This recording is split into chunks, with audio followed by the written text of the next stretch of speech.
Assalamualaikum warahmatullahi wabarakatuh. Waalaikumsalam warahmatullahi wabarakatuh. Bismillahirrahmanirrahim. Alhamdulillahi rabbil alamin. Wassalatu wassalamu ala ashrafil anbiya'i wal mursalin wa ala alihi wa ashabihi al-mujahidin at-tahirin, amma ba'du. Bersabda Rasulullah sallallahu alaihi wasallam, "Iza sarratka hasanatuka wa sa'atka sayyi'atuka fa anta mu'min." Apabila perbuatanmu yang baik menyebabkan engkau bahagia, apabila perbuatanmu yang baik menyebabkan engkau gembira, dan perbuatanmu yang jahat menyebabkan engkau jadi susah, itulah tanda bahwa di hatimu masih ada iman. Artinya, belum tentu orang yang berbuat baik merasa bahagia dengan kebaikan yang dikerjakannya. Dan tidak selamanya orang yang berbuat jahat sanggup menyesali perbuatan jahatnya. Oleh karenanya, apabila iman masih ada, apabila hati masih hidup, perbuatan yang baik menyebabkan orang gembira, perbuatan yang jahat menyebabkan orang susah dan gelisah hatinya. Ini mengandung pelajaran. Sekali kita berbuat baik, jangan sekali-kali menyesali kebaikan itu.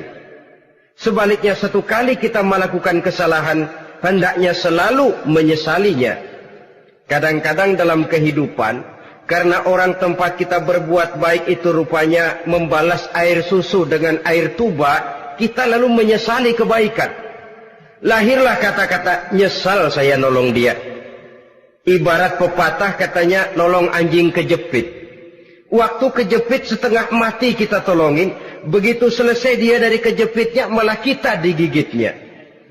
Saudara hadirin yang saya muliakan, dalam kehidupan sehari-hari barangkali ini kena filsafat yang disebut dorong mobil mogok. Ketika mobil mogok setengah mati kita dorong, begitu mesin hidup ditinggalkannya kita di belakang. Sesungguhnya perbuatan kita yang baik tidak harus disesali, karena disesali atau tidak toh perbuatan itu sudah kita lakukan. Dan penyesalan atas segala kebaikan hanya akan mengurangi nilai pahala kebaikan itu sendiri. Berbahagialah apabila berbuat baik, walaupun orang yang kita melakukan kebaikan membalasnya dengan kejahatan.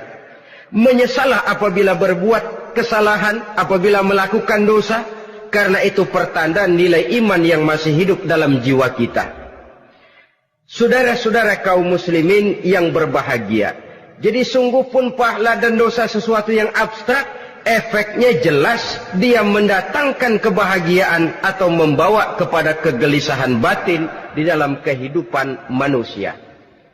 Orang di zaman materialis kurang terangsang berbuat pahala dan terdorong melakukan dosa. Kenapa? Karena pahala tidak kelihatan, dosa tidak nampak. Kalau pahala kelihatan, barangkali nggak kuat kita mikul pahala.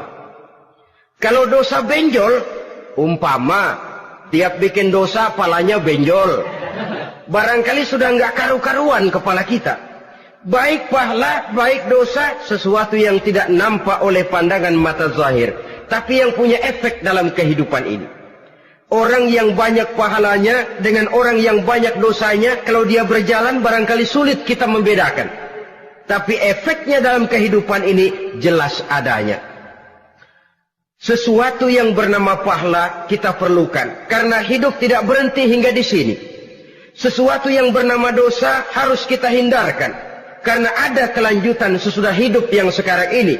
Kehidupan dari satu pertanggungan jawab.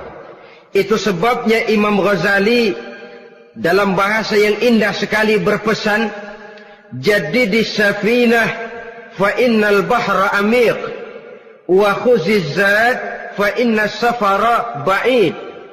Perbarui selalu kapalmu, rawat, jaga baik-baik, dandani kapalmu, fa innal bahra amiq, karena sesungguhnya lautan ini sangat dalam. Satu bahasa yang indah dari tamsil terhadap kehidupan. Perbaiki kapalmu karena lautan ini sangat dalam. Artinya, jaga baik-baik hatimu. Pelihara iman dan keyakinanmu, karena hidup ini bagaikan gelombang lautan. Tempo-tempo air tenang, tempo-tempo ombak menggila dan menggunung.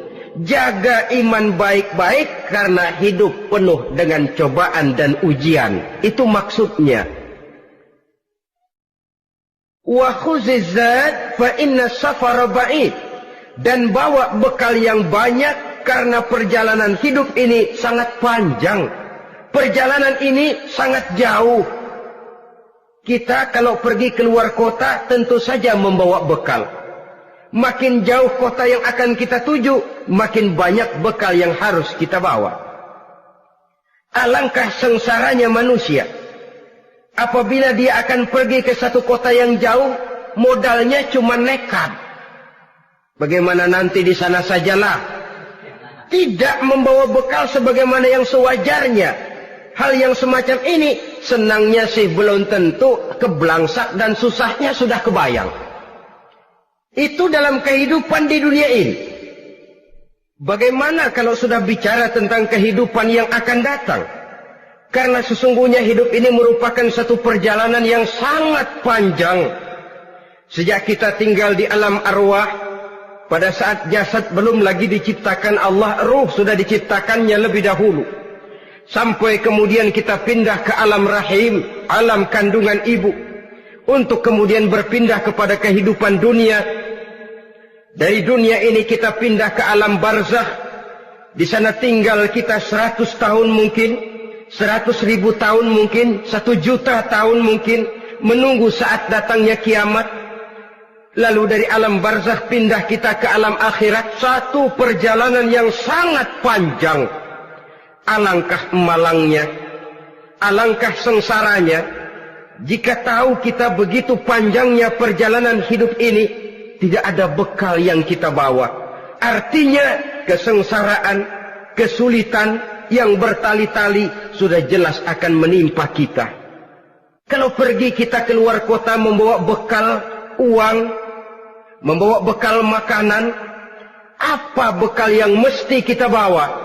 Apabila kita kembali ke alam barzakh, kembali ke alam kubur, berkumpul di padang mahsyar di akhirat nanti, nasi yang mau kita bawa, uang yang mau kita bawa, tentu tidak lagi. Karena kehidupan materialis selesai di atas liang lahat. Bila masuk kita ke liang lahat, disitulah pahala dan dosa memegang peranan yang sangat penting. Maka pada pertemuan malam ini kita akan bicara tentang pahala dan dosa itu. Saudara-saudara kaum muslimin rahimakumullah, yang dinamakan pahala, kata Imam Ali Al-Jurjani dalam kitab At-Ta'rifatnya, ma yastahiqqu bihi ar-rahmatu wal maghfiratu minallahi ta'ala. Sesuatu yang pelaksananya berhak untuk mendapat rahmah dan ampunan dari Allah. Dengan kata lain, nilai pahala adalah akibat dari perbuatan-perbuatan di dalam melaksanakan perintah dan anjuran yang ada di dalam kehidupan agama. Apabila perintah dan anjuran kita laksanakan, nilai pahala itu lalu datang. Nah, nilai pahala dalam Islam, menurut konsepsi Quran, Allah menjelaskan, man jaa bil hasanati falahu asyru amsalihha. Barang siapa yang datang membawa satu kebajikan, barang siapa yang melaksanakan satu kebaikan, maka dia akan mendapat balasan 10 kali dari kebaikan yang dikerjakannya. 10 kali ini pun masih dilipat gandakan dengan 7. 7 ini pun masih dikalikan 100. Dan itu pun masih ditambah dengan pernyataan, wallahu yudha'ifu liman yasha. Allah masih akan melipat gandakan perbuatan baik seseorang yang dikehendakinya. Itulah nikmatnya dalam Islam. Tetapi sebaliknya, wa man jaa'a bisayyi'ati fala yujza illa mislaha. Barang siapa yang melakukan satu kejahatan, dia tidak akan mendapat balasan kecuali sesuai dengan kejahatan yang dikerjakannya. Alangkah rahman dan rahimnya Allah. Orang yang berbuat baik dibalas 10, dikali 7, dikali 100, masih dilipat gandakan pula. Tapi orang yang berbuat jahat tidak akan mendapat balasan kecuali sesuai dengan kejahatan yang dikerjakannya. Ini kan beda dengan sifat kita manusia. Kita ini kadang-kadang kalau dijitak membalasnya mukul. Tapi kalau orang berbuat baik kepada kita, kita enggan untuk berbuat baik kepada orang tadi. Allah tidak mengajarkan begitu. Satu kebaikan berbalas 10. Satu kejahatan berbalas dengan satu kejahatan. Maha Rahman dan Rahim Allah. Bahkan dalam Islam, niat berbuat baik saja mendapat pahala. Sedangkan niat berbuat jahat belum ditulis merupakan satu dosa sampai kejahatan itu dikerjakan oleh orang yang niat tadi. Umpamanya, saudara niat, nanti malam giliran pengajian saya mau hadir di majelis taklim. Pas datang waktu malam, hujan turun sangat lebat. Saudara berhalangan datang ke majelis taklim, saudara sudah mendapat pahala niat. Tapi saudara niat, nanti malam kalau turun hujan, saya mau bongkar rumahnya si fulan, saya mau curi seluruh harta bendanya. Ternyata malam saudara tidak mengerjakan perbuatan itu belum ditulis dosa sampai perbuatan itu benar-benar dikerjakan. Tapi lalu jangan macam-macam, kalau begitu niat aja yang baik biar nggak usah dikerjain.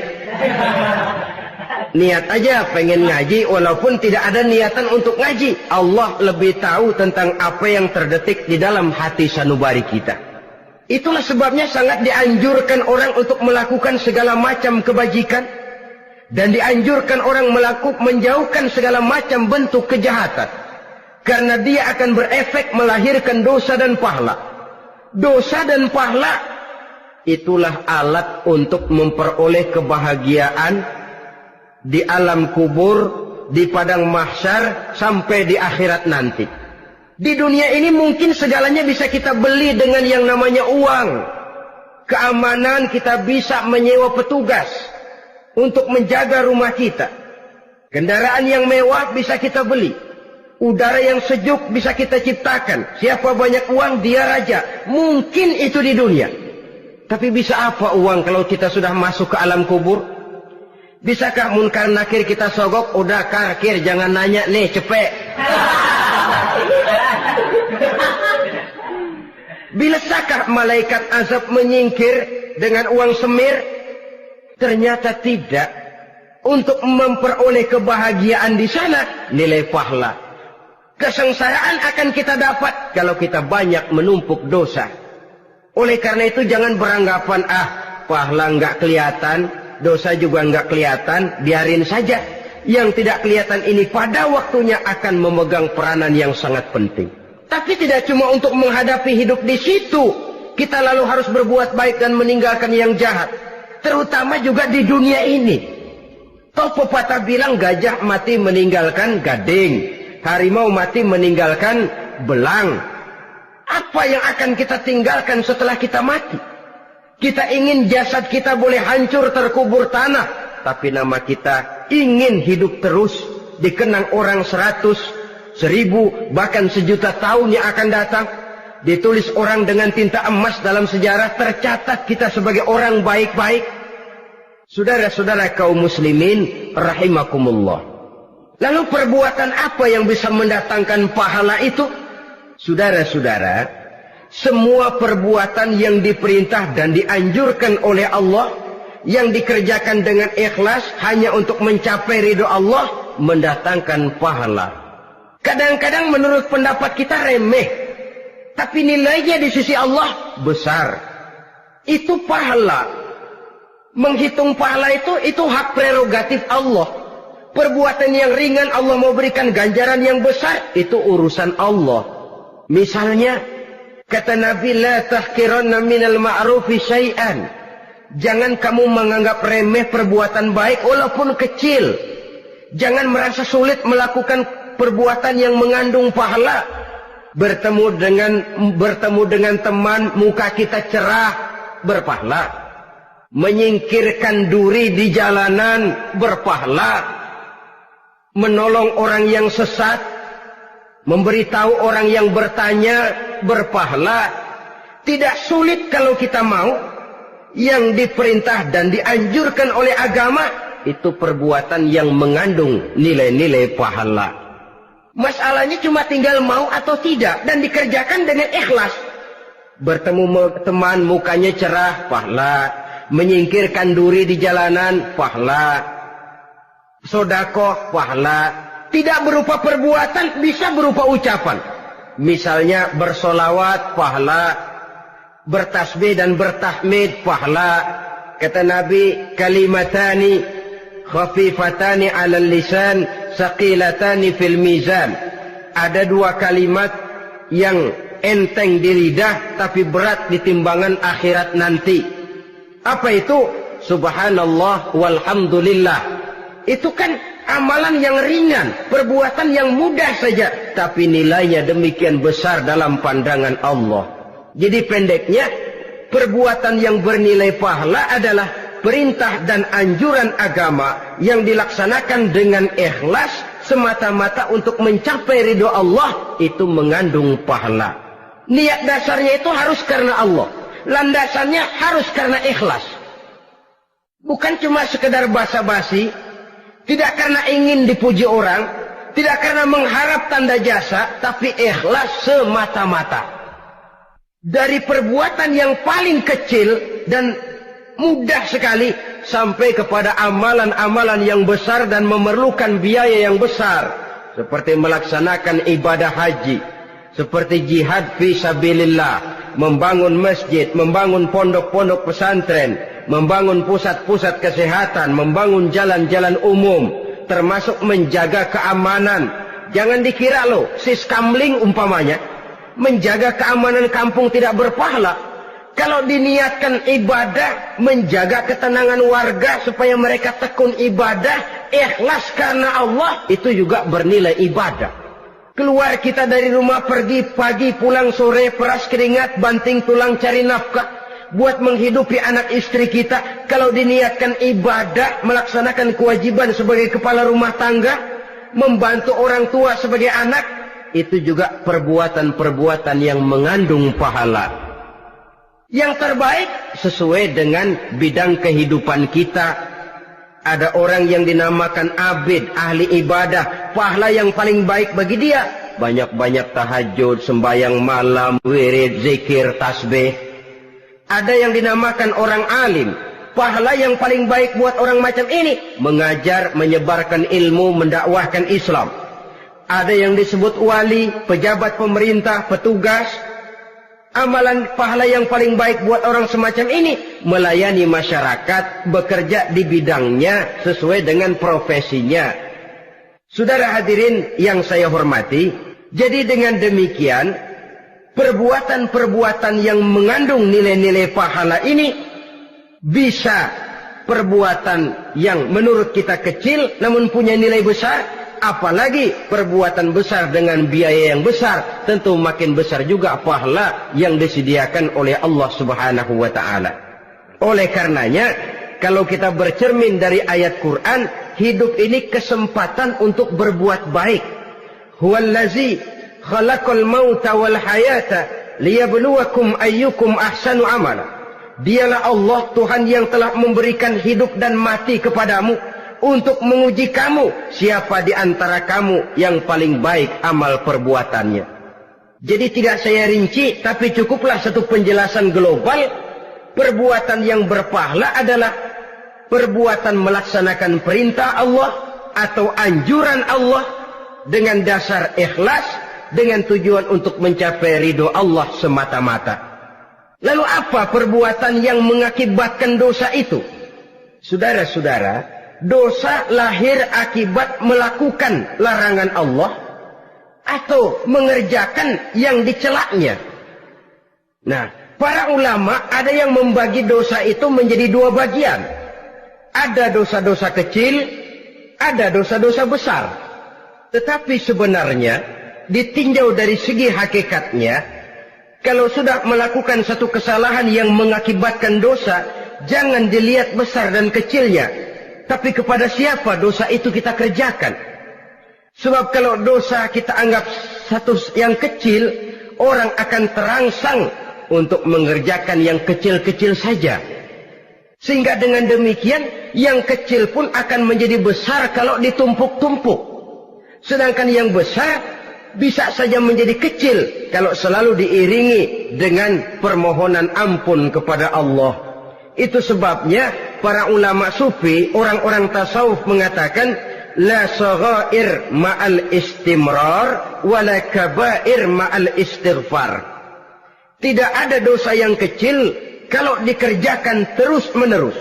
Dan tidak ada dosa yang besar kalau digempur tiap saat dengan perbuatan istighfar atau memohon ampun kepada Allah Subhanahu wa ta'ala.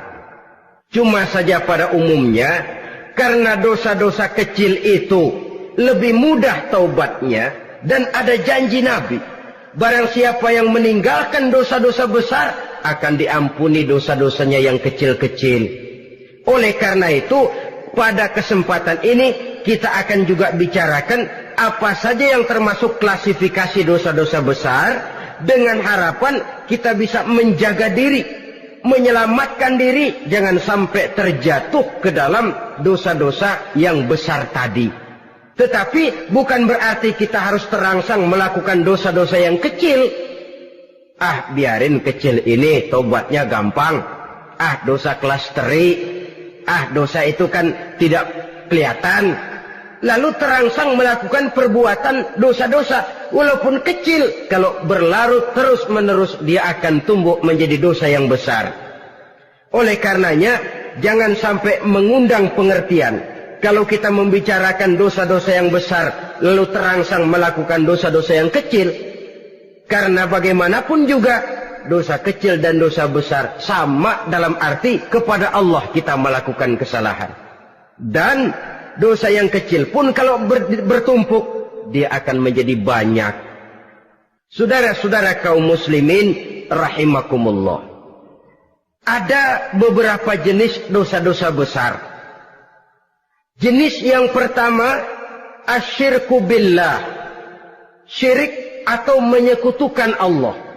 Dari sekian deretan dosa-dosa besar, syirik ini merupakan bapak moyangnya dosa. Dedengkotnya dosa itu syirik, menyekutukan Allah. Bahkan dosa yang lain Allah masih mau mengampuni, tapi kalau sudah syirik, menyekutukan Allah, itu sudah satu dosa yang tidak berampun sama sekali. Oleh karena itu tepat pesan Imam Ghazali tadi, jadi di safinah fa innal bahra amik. Jaga iman, pelihara akidah, dandani kapal. Karena hidup ini gelombang lautan sangat dalam, hidup banyak cobaan. Di dalam hidup di zaman sekarang ini, saudara bisa perhatikan, di mana tensi ekonomi tinggi, lapangan kerja sulit, persaingan hidup makin tajam, sifat egois dan individualis tumbuh di mana-mana, rasa solidaritas sosial menurun, sifat gotong royong musnah. Orang mudah potong kompas, potong jalan.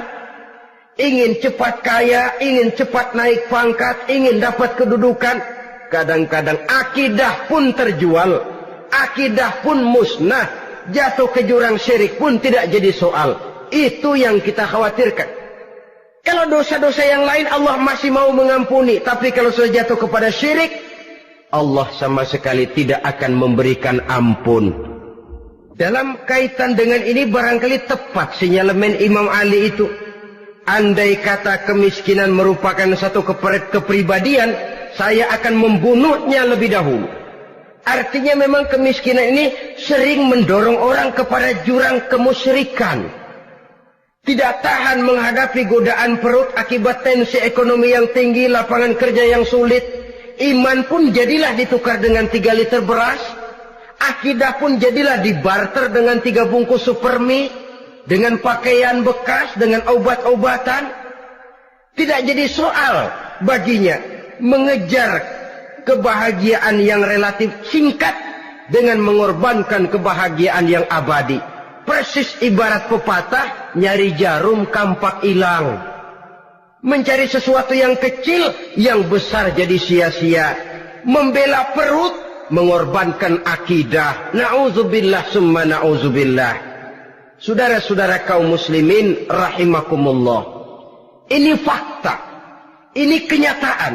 Dan hal semacam ini tidak bisa diatasi cuma dengan ceramah, simposium, diskusi, seminar. Apalagi Nabi berpesan, solahu ummati bil ilmi wal mal.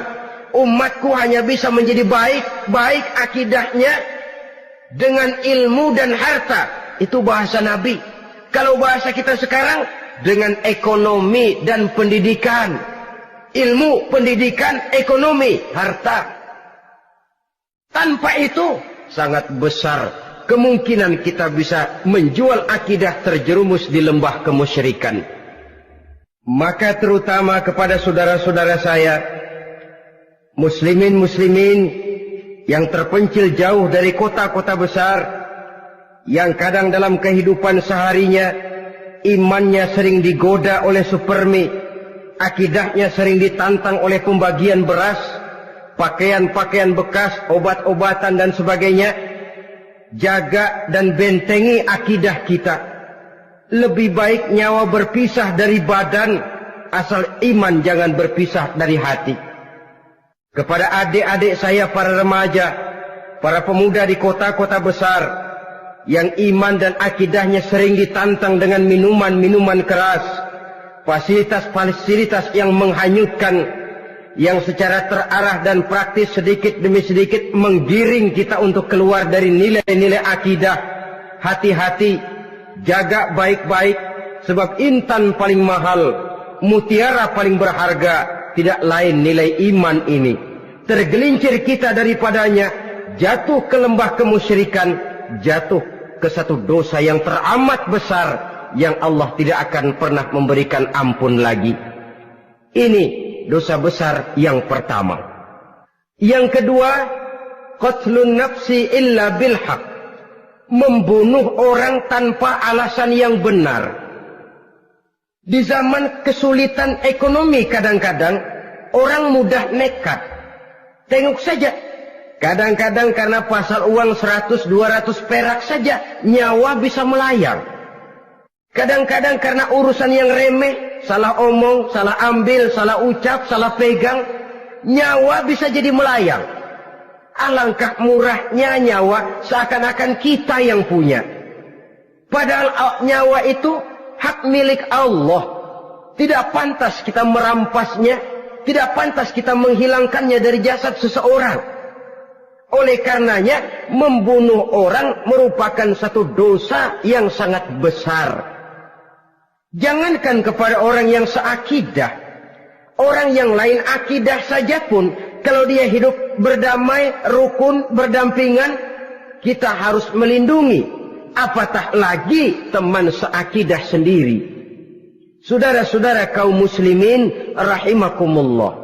Pantas kalau Nabi menyatakan, apabila dua orang Islam sudah saling berkelahi, berbunuh-bunuhan, al-qatil wal maqtul finnar. Yang membunuh dan yang dibunuh, dua-duanya sama-sama masuk neraka.